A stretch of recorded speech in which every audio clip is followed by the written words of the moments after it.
Oi. Oi. Eu posso mostrar uma raquete minha aqui? Hã? Pode. Uma raquete, pô. Você não vai pular, não? Não, uai. Depende também. Beleza, vou mostrar. Vou mostrar, mas não pula, não. Ai, deixa eu mostrar. Aí, eu comprei essa raquete esses dias. Aí, ela é enorme. Aí eu... O que você... Eu não entendi o que você... O que? Você assustou por quê? Eu não entendi por que você riu assim. Nada.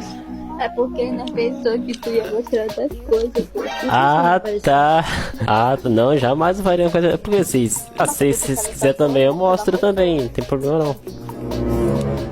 Quer ver? Olha só. Esse tripé aqui que vocês estão falando dele. Acho que...